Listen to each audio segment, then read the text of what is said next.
'Di ba? Meron lang kayong among gano'n. Iiwan ka lang sa bahay, iiwanan ka ng ticket, oh. Oh, sige na, hindi na tayo magkikita, uuwi ka, ako tutulog sa bahay pagamutan, gano'n lang. Hmm. Ganyan talaga basta mga aswang, 5:00 na matutulog. Tigising na yan ng mga tikbalang ng 5:00, ang aswang matutulog na. Oh, 'di ba? Sana all. Yung mga tikbalang maagang nagigising 5:00.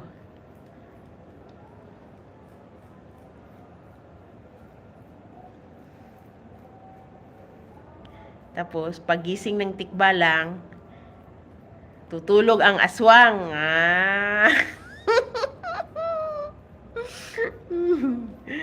Ay, naku, tawang-tawa si kuya. Kami na mga tiyanak, yung tulog namin maya-maya. Kasi, pagdating ng 6:00, magigising ang mga tiyanak. Uumpisa ng mag-araro sa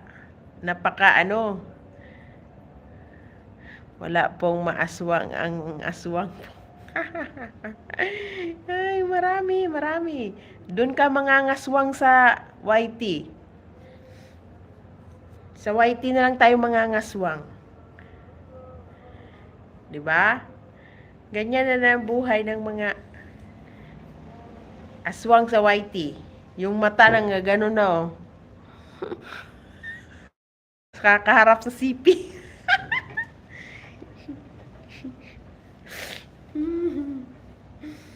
Kakaharap sa CP. Magdamag po ako nakatambay sa YT. O, tingnan mo. Buti yung mata mo, kuya, okay pa. Baka maya yung mata mo 4 na.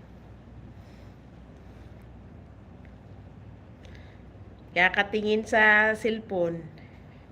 Ako ngayon, pag sobra sa cellphone yung mata ko, mahapdi, naluluha. Kaya umiwas-iwas din ako sa pag hawak-hawak ng cellphone. Mahirap na. Baka sa susunod magganyan na tayo. Oh. Pagtingin puro nakasunod na yung ulo kasi hindi nakikita sa gilid.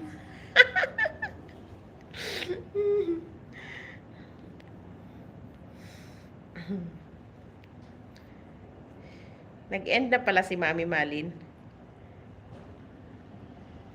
Tapos yung nakasabayan kong mag-live si Kuya Wilson.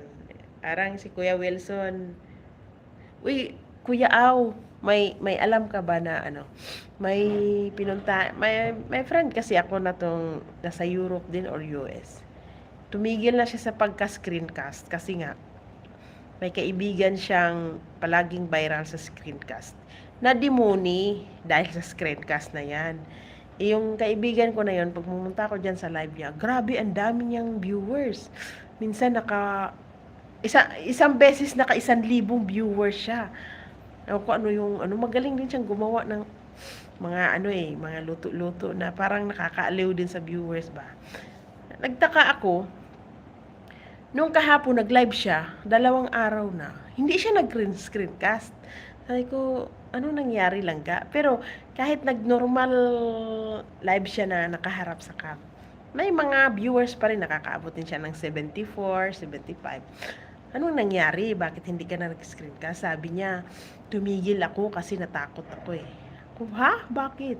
Sabi niya, may kaibigan kasi ako, mahirap po mag-viral na demoni. Oo, sabi niya may kaibigan kasi ako na demote dahil sa screencast. Ha? Nakaka-demoni pala yung screencast. Sabi niya, oo, pag sobrang viral mo na.